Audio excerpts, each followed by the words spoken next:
Rolling.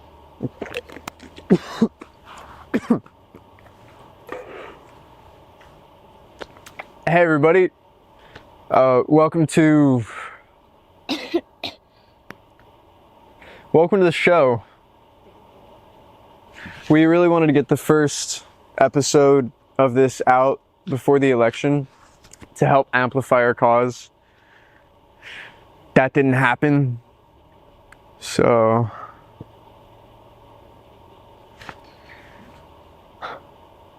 let's do it.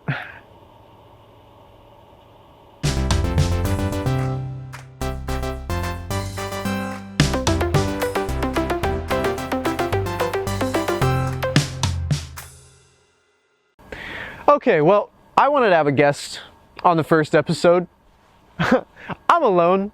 I really tried to find someone to join me on the first episode, but it didn't happen. So, Dark Brandon, Mr. Bradach. Last night was a serious surprise and a fucking tragedy. The worst part was, I didn't expect it. I didn't see it coming. That's not the worst part. The worst part is, we don't even know what the worst part is yet. Because we have 4 more years of this craziness. Losing by 5 million in the popular, how? Okay, it's fine. It's fine. It's fine, okay? Because we persist. I was gonna put a little more prep into this, maybe get an actual guest to come on the show, maybe come up with a title. Who knows? But after last night, I had to just put something out.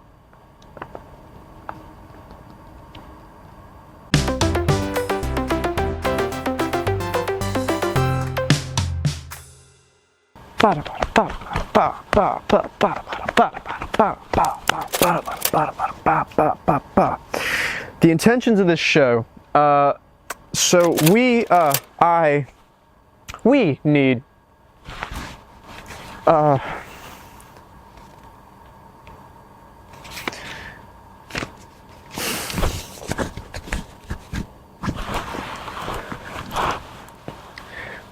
3 million people, a little under 1% of the US population.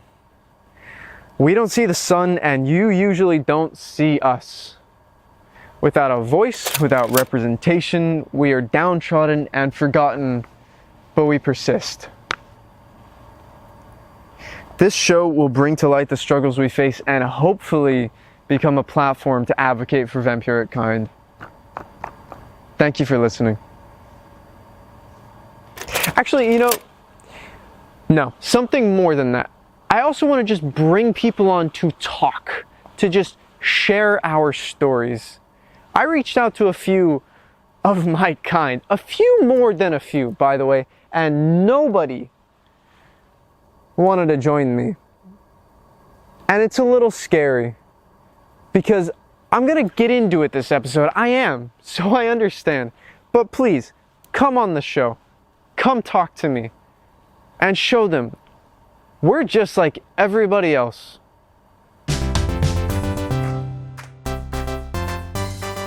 All right, the boring stuff.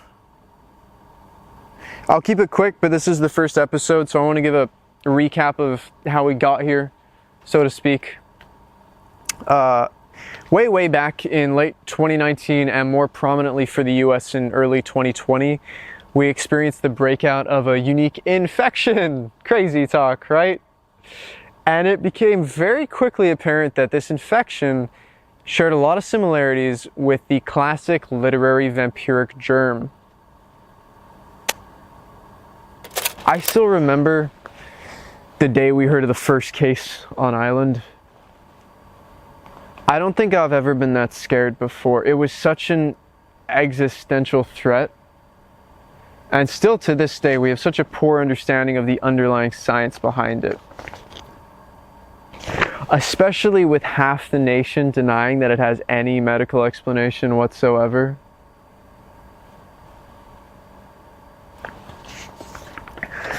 So, here we are, 4 years later, and a pitiful amount of funding to research. Yeah, very sad, right? Okay, so what do we know? It was described as a mutation affecting aspects of the human body, creating an aversion to ultraviolet light, a reduction of pigment in the skin, a mutation of the forked canine teeth, and of course, the thirst, a consuming need for human blood. And what's that spell?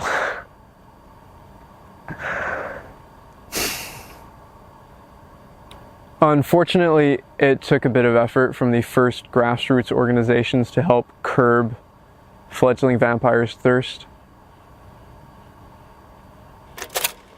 And since then, it's been a very long and very hard road towards the legal and cultural acceptance that we hope for.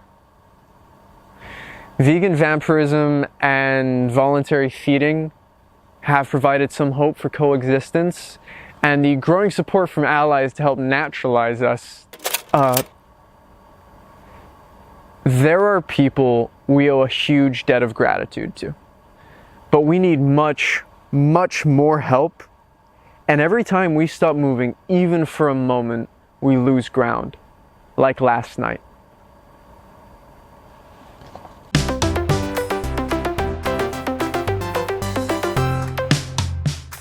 Ah, God! Okay, so, Bradach has been an absolute hero for us over the past 4 years, constantly fighting for our rights, even against a 6-3 court. But with last night's results, the House, the Senate, and dear Jeremiah Cribley winning the electoral and popular, we need change. We need to do something. And I think that first something is awareness. A few months ago, the right to voluntary feeding was repealed by the courts and became a state-to-state issue. And unfortunately, using that as a campaign topic proved to be kryptonite for Bradach. Even the basic fact that we can feed on someone without risking transmission is challenged by pundits and political figures. We lose ground, we gain ground. Weak positions in the court, defeats we didn't expect. But we need to keep our head up. We need to focus on the right message and keep fighting for what we believe in. We are people. And that can seem easily forgotten.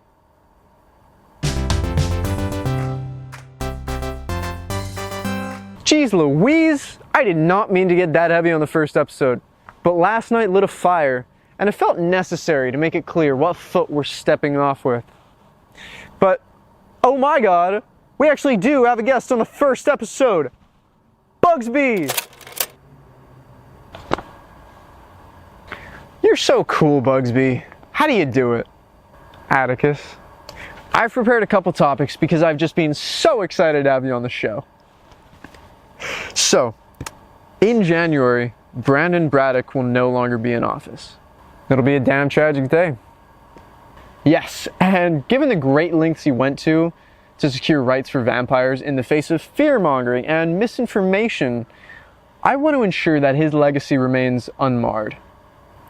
That makes sense, a noble goal. Do you have suggestions? Well, would it be improper of him, once out of office, to model for a toothpaste ad spot? Oh gosh, well, I'm not sure. What about a toothbrush ad spot? Would it be improper for this specific president to put his weight behind a dental hygiene product? Yep, that's about how the question shakes out. I don't think it'd be a good idea for him to smile on camera at all. Who knows what we might see? Alright, just a couple more cues looking for A's, Busby. Do you think that Jeremiah Cribley wears a cross to bed?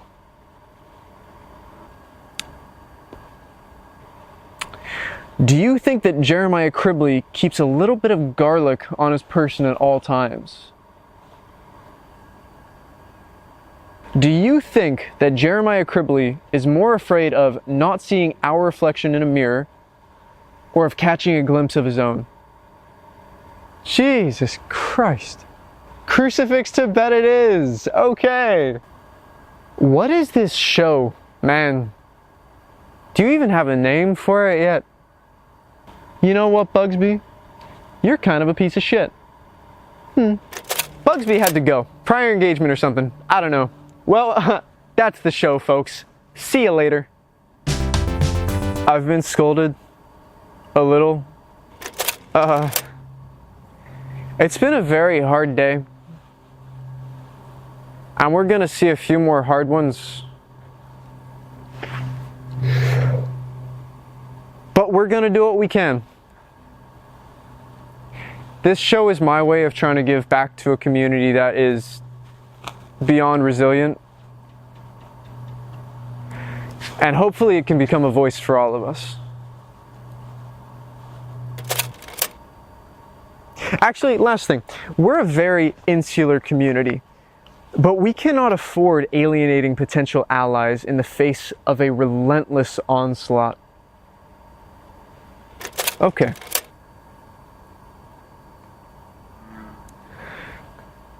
We're gonna be all right. See you soon.